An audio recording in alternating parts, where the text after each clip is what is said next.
But if you're talking about a serious accuracy-minded individual, that's horrible. And you got to be in the points. You got to be in the .1s and 2s. 0.1 and then a 0.1 at 100 translates to what in 1,000? Your shirt button there is about .375. Okay. 3/8 of an inch. Wow, so 0.1. It's a third of that.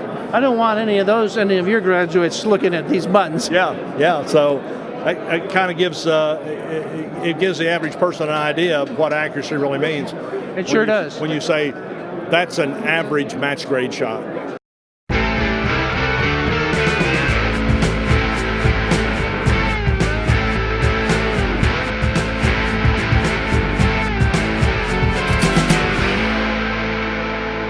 Hey, I've done with advanced weapons technology, and you have a particular niche that you guys in. And would you tell our viewing audience what your niche is? Sure. I specialize in long-range precision rifles.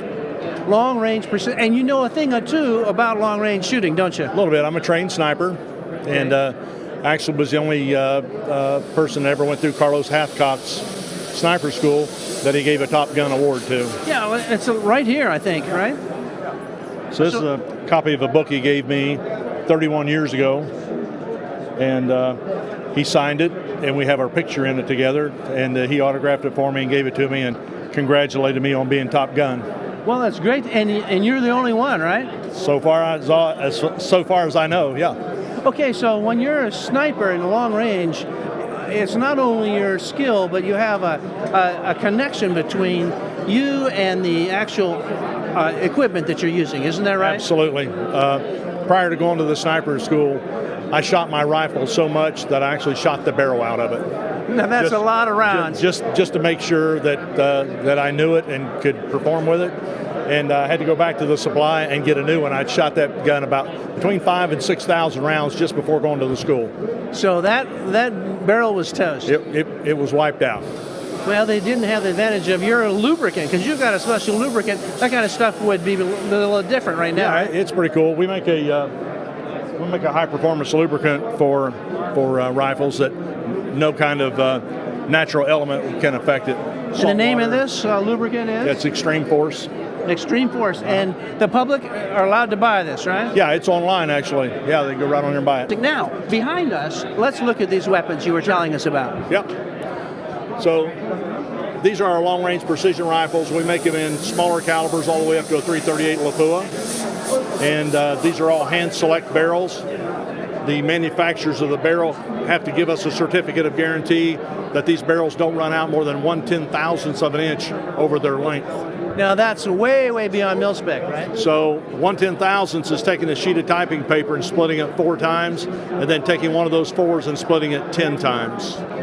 So this is one of our left-hand models. It has our action on it. This one happens to be a Tomahawk action, which is the short action. And this action is totally machined and blueprinted within 2/10,000ths. We only use M16 style bolt extractor, cartridge extractors in them to make sure that they're fail safe. And they have a remote receiver mounted bolt release, because the ones that normally come on most rifles are underneath here and they stick a lot. So we're trying to take all the things that can go wrong, we're trying to take that out of them. So the accuracy of the machining is what really, with that tolerance, that close tolerance, that really is what makes the accuracy of the weapon, right? That and how you load it. But if it's not perfectly machined, then the bullet doesn't have a chance to fly straight, get out of the barrel, out of a good barrel, and then maintain a straight line. So the cartridge and the action and the bolt raceway, and the bullet all have to be perfectly in line with the bore as it leaves. If not, as the bullet enters the barrel, it can be deviated just a tiny bit. So we set these up in our lathes, and our lathes are real high precision tool room grade lathes. And we have special rods that fit these bores. And then we put dial indicator, test indicators on these, and we rotate that barrel to where that bore is running true within 2/10,000ths. Then we hold that barrel in place and put the chamber in it, cut the chamber. Then we thread it. And then the action is also aligned within that 2/10,000ths. No kidding. Yeah. And so this is not a do-it-yourself operation now, is it? At all. Not at all. Yeah, this is something, and I imagine this is the type of accuracy in manufacturing that the competition shooters are really interested in. They have to have it. Factories have to mass produce, so they have a tolerance of plus or minus something, whatever that is. We can't deviate. Ours is within 2/10,000ths on everything we machine. Everything. Everything. We machine our bolts. Even the M16 extractor that goes in it is cut on a tool room grade milling machine. So this is one of ours with an adjustable stock on it. So this stock, by simply moving this, you can make this stock fit the shooter up and down, and also for length of pull. So if somebody's got a short or a long reach, they call it length of pull, you can adjust that. And you want to have that perfectly set up for you, Absolutely. so you're in absolute comfort when you're pulling that trigger. Absolutely. Because any little tension could... You can. So to give a little bit of an idea about that, a bullet that ever so slightly grazes a bullseye at 300 yards will miss a 10-foot square target at 1,000. Oh, wow. So you have to really be able to put them dead on. So these guns will average, most of them will shoot about 3.5 inches at 1,000 yards. We make rifles like this for the long-range competitive shooter. We also make these with traditional type stocks and adjustable fiberglass stocks for hunters. And I do a lot of long-range rifles for people who want to go out and shoot elk and mountain goats and sheep.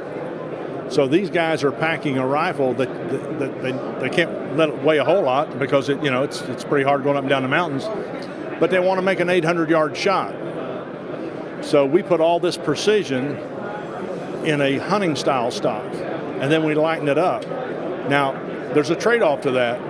A gun that's a little heavier doesn't have what the felt recoil is of one that's lighter.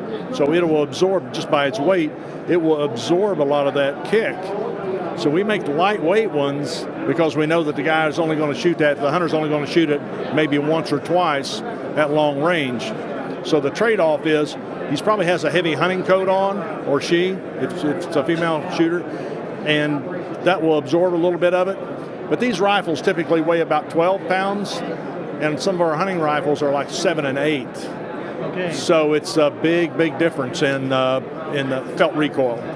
We put a muzzle brake on all of them. That holds the recoil down quite a bit and helps them. But these type rifles are for multiple shots. The hunting rifle is 1 or 2 shots probably. So we can lighten them up, put them in a standard traditional hunting type stock, and still get the accuracy that they need. Yeah, we watch some of our favorite shows, and they say we got to get a little closer, get within 100 yards, so we have the accuracy. With this, you can extend your reach, right? Absolutely, and we just had 2 of our customers send me some Instagram pictures and Facebook pictures that we got posted, and they each shot an elk at over 400 yards. So they were real pleased. By the way, they went through my long range class that I teach. And they wrote me back in a nice email and said, we were so confident in our equipment and our ability to shoot, we never thought about that part of it. No kidding. So that made me feel pretty good, yeah. And that's from your class? Yes, sir. Yes, sir. It's a 4-day, very intense class. It's a half-a-day lecture in the mornings and a half-a-day in the afternoon on the range, and we do that for 4 straight days. It's not a traditional class where you just go to the range and I'm going to coach you till you hit something. I talk about cartridges and cases and primers and bullets and trajectories and ballistics and actually what makes a gun shoot accurately, and if one's not shooting accurately, why doesn't it shoot accurately? We go through the whole gamut of arc of the flight, the Coriolis effect, which few people really understand, but it's actually the rotation of the Earth.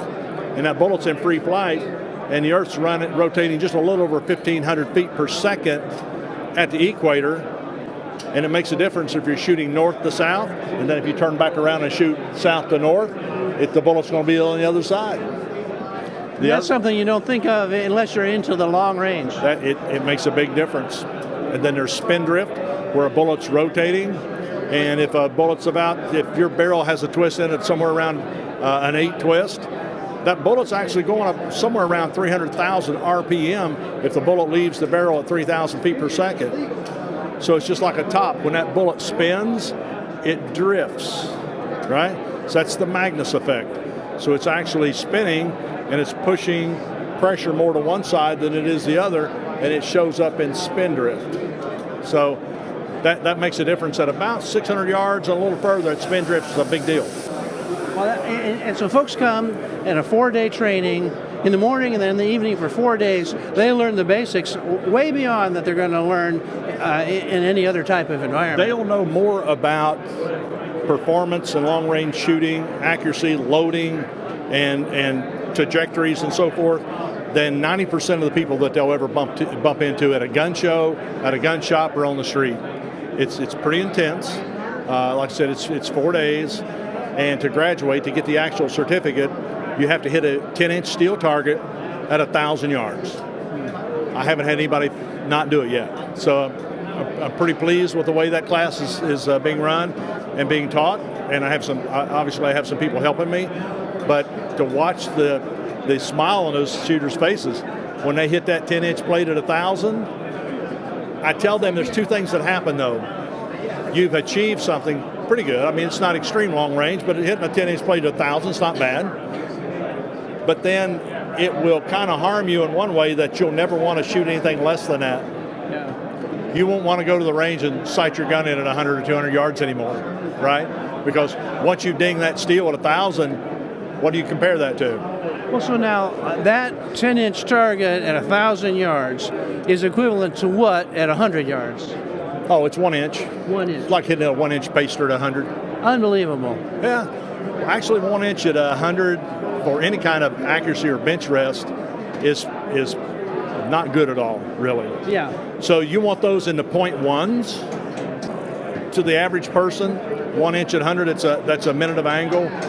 That's okay. But if you're talking about a serious accuracy-minded individual, that's horrible. And you got to be in the points. You got to be in the 0.1s and 2s. 0.1 and then a 0.1 at 100 translates to what in 1,000? Your shirt button there is about 0.375. Okay. 3/8 of an inch. Wow, so 0.1. It's a third of that. I don't want any of your graduates looking at these buttons. Yeah. So it kind of gives it gives the average person an idea of what accuracy really means. It sure does. When you say that's an average match grade shot. Wow, that's unbelievable. Yeah. Well, we have really learned a lot here in just a short amount of time. I can't imagine what 4 days of the class would be like. It's intense, but it's fun. And to watch them learn to go 1, 2, 3, 4, and 500 yards and write down what we call their dope, which is data on a previous engagement. And they write down all the elements and the weather and so forth. And then they record what they're doing 1, 2, 3, 4, and 5. Then I give them no more instruction from 5 to 750 other than what they learned in the class. They have to be able to calculate that. And then they have to calculate from 750 to 1,000 on their own. Now, if they're struggling, we'll help them. Don't want anybody to fail the class. But a 308, just to give you an example, a 308 leaving the barrel at 2,800 feet a second, 168 grain bullet, and a 6.5 bullet leaving the muzzle at 2,800 feet a second, 2,850 actually. If they're both zero to where they'll hit a bullseye at 750, the 308 will drop an additional 101 inches from 750 to 1,000. Just because of the weight. And the 6.5 will drop 70 inches. Wow. So it shoots flatter. So I need for them to understand those things. Well, that sounds like a lot of technical, and here's the thing, they always wonder how they do it. There's a science to it, and it's the space between your ears that really make the difference, along with the great equipment and great instruction. The equipment has to have the capability, and the shooter has to have the understanding.